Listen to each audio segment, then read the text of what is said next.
ॐ वक्रतुण्डं महाकाय सूर्यकोटिसमप्रभं नमामि शिरसा देवं किं नो विघ्नं करिष्यति। भालचन्द्रं बुद्धिनाथमेकदन्तं गजाननं नमामि शिरसा देवं किं नो विघ्नं करिष्यति। धूम्रवर्णैकाक्षरं च गणपत्यादिबालकं नमामि शिरसा देवं किं नो विघ्नं करिष्यति। सन्तुष्टं मङ्गलाकारं सदा मूषकवाहनं नमामि शिरसा देवं किं नो विघ्नं करिष्यति। गौरीसुतं गणाध्यक्षं लम्बकर्णो महाबलं नमामि शिरसा देवं किं नो विघ्नं करिष्यति। निधीश्वरं तथा सिद्धिदातारं प्रथमेश्वरं नमामि शिरसा देवं किं नो विघ्नं करिष्यति। महेश्वरं शूर्पकर्णो महागणपतिं शुभं नमामि शिरसा देवं किं नो विघ्नं करिष्यति। मङ्गलं मङ्गलागारं गणेशं मोदकप्रियं नमामि शिरसा देवं किं नो विघ्नं करिष्यति। हस्तिवक्त्रं गजवक्त्रं गजकर्णो महाबलं नमामि शिरसा देवं किं नो विघ्नं करिष्यति। परिजातः रणेन दुष्टो गजमुखासुरः नमामि शिरसा देवं किं नो विघ्नं करिष्यति। द्वैमातुरं कृपासिन्धुं वरदं रिद्धिवल्लभं नमामि शिरसा देवं किं नो विघ्नं करिष्यति। अमितानन्तचिद्रूपं सिद्धिकान्तं गुहानुजं नमामि शिरसा देवं किं नो विघ्नं करिष्यति। सुरेश्वरेशानपुत्रं जनकं क्षेमलाभयो नमामि शिरसा देवं किं नो विघ्नं करिष्यति। बुद्धिप्रियं महादेवं भीमं सिद्धिविनायकं नमामि शिरसा देवं किं नो विघ्नं करिष्यति। हेरम्बं कपिलं कीर्तिं हरिद्रं स्वर्णरेतसं नमामि शिरसा देवं किं नो विघ्नं करिष्यति। धार्मिकं गुणिनं विश्वदेवेन्द्राश्रयाश्वतं नमामि शिरसा देवं किं नो विघ्नं करिष्यति। देवव्रतं वरेण्यायोपदिष्टं तत्त्वबोधनं नमामि शिरसा देवं किं नो विघ्नं करिष्यति। गदाधरं नागहारं श्रापितं चन्द्रमण्डलं नमामि शिरसा देवं किं नो विघ्नं करिष्यति। चतुर्व्यूहं चतुर्बाहुम् अवनीशम् अखुरथं नमामि शिरसा देवं किं नो विघ्नं करिष्यति। मृत्युञ्जयं गुणागारं प्रणवं मोक्षदायिनं नमामि शिरसा देवं किं नो विघ्नं करिष्यति। योगेश्वरं च सिद्धार्थं शशिवर्णो विनायकं नमामि शिरसा देवं किं नो विघ्नं करिष्यति। पुरुषं विबुधैर्वन्द्यं रक्तं नादप्रतिष्ठितं नमामि शिरसा देवं किं नो विघ्नं करिष्यति। सर्वदेवात्मसंश्लिष्टं त्रिगुणातीतविग्रहं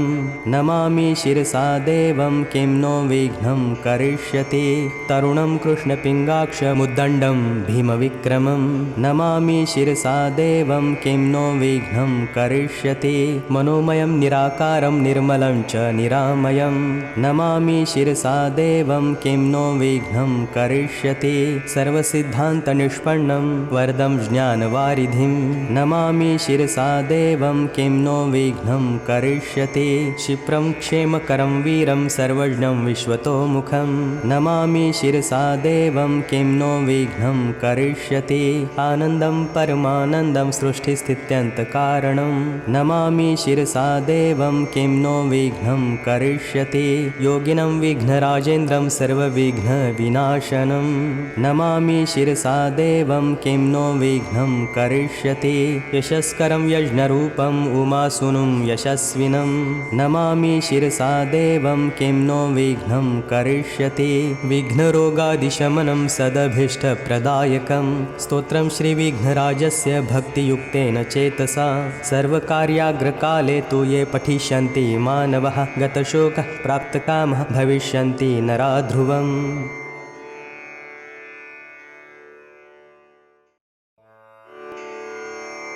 ॐ वक्रतुण्डं महाकाय सूर्यकोटिसमप्रभं नमामि शिरसा देवं किं नो विघ्नं करिष्यति भालचन्द्रं बुद्धिनाथमेकदन्तं गजाननं नमामि शिरसा देवं किं नो विघ्नं करिष्यति धूम्रवर्णैकाक्षरं च गणपत्यादिबालकं नमामि शिरसा देवं किं नो विघ्नं करिष्यति सन्तुष्टं मङ्गलाकारं सदा मूषकवाहनं नमामि शिरसा देवं किं नो विघ्नं करिष्यति गौरीसुतं गणाध्यक्षं लम्बकर्णो महाबलं नमामि शिरसा देवं किं नो विघ्नं करिष्यति निधीश्वरं तथा सिद्धिदातारं प्रथमेश्वरं नमामि शिरसा देवं किं नो विघ्नं करिष्यति महेश्वरं शूर्पकर्णो महागणपतिं शुभं नमामि शिरसा देवं किं नो विघ्नं करिष्यति मङ्गलं मङ्गलागारं गणेशं मोदकप्रियं नमामि शिरसा देवं किं नो विघ्नं करिष्यति हस्तिवक्त्रं गजवक्त्रं गजकर्णो महाबलं नमामि शिरसा देवं किं नो विघ्नं करिष्यति परिजातः रणेन दुष्टो गजमुखासुरः नमामि शिरसा देवं किं नो विघ्नं करिष्यति द्वैमातुरं कृपासिन्धुं वरदं रिद्धिवल्लभं नमामि शिरसा देवं किं नो विघ्नं करिष्यति अमितानन्तचिद्रूपं सिद्धिकान्तं गुहानुजं नमामि शिरसा देवं किं नो विघ्नं करिष्यति सुरेश्वरेशानपुत्रं जनकं क्षेमलाभयो नमामि शिरसा देवं किं नो विघ्नं करिष्यति बुद्धिप्रियं महादेवं भीमं सिद्धिविनायकं नमामि शिरसा देवं किं नो विघ्नं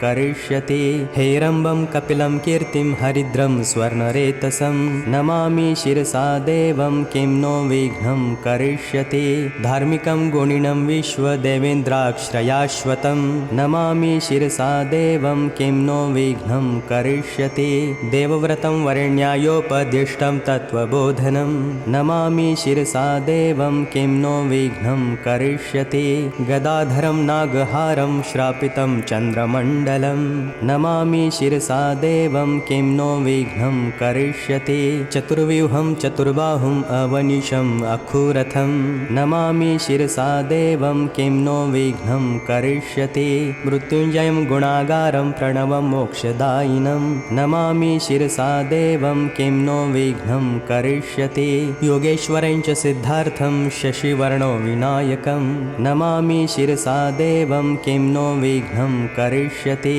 पुरुषं विबुधैर्वन्द्यं रक्तं नादप्रतिष्ठितं नमामि शिरसा देवं किं नो विघ्नं करिष्यति सर्वदेवात्मसंश्लिष्टं त्रिगुणातीतविग्रहं नमामि शिरसा देवं किं नो विघ्नं करिष्यति तरुणं कृष्णपिङ्गाक्षमुद्दण्डं भीमविक्रमं नमामि शिरसा देवं किं नो विघ्नं करिष्यति मनोमयं निराकारं निर्मलं च निरामयं नमामि शिरसा देवं किं नो विघ्नं करिष्यति सर्वसिद्धान्तनिष्पन्नं वरदं ज्ञानवारिधिं नमामि शिरसा देवं किं नो विघ्नं करिष्यति क्षिप्रं क्षेमकरं वीरं सर्वज्ञं विश्वतोमुखं नमामि शिरसा देवं किं नो विघ्नं करिष्यति आनन्दं परमानन्दं सृष्टिस्थित्यन्तकारणं नमामि शिरसा देवं किं नो विघ्नं करिष्यति योगिनं विघ्नराजेन्द्रं सर्वविघ्नविनाशनं नमामि शिरसा देवं किं नो विघ्नं करिष्यति यशस्करं यज्ञरूपम् उमासुनुं यशस्विनं नमामि शिरसा देवं किं नो विघ्नं करिष्यति विघ्नरोगादिशमनं सदभीष्टप्रदायकं स्तोत्रं श्रीविघ्नराजस्य भक्तियुक्तेन चेतसा सर्वकार्याग्रकाले तु ये पठिष्यन्ति मानवः गतशोकः प्राप्तकामः भविष्यन्ति नरा ध्रुवम्।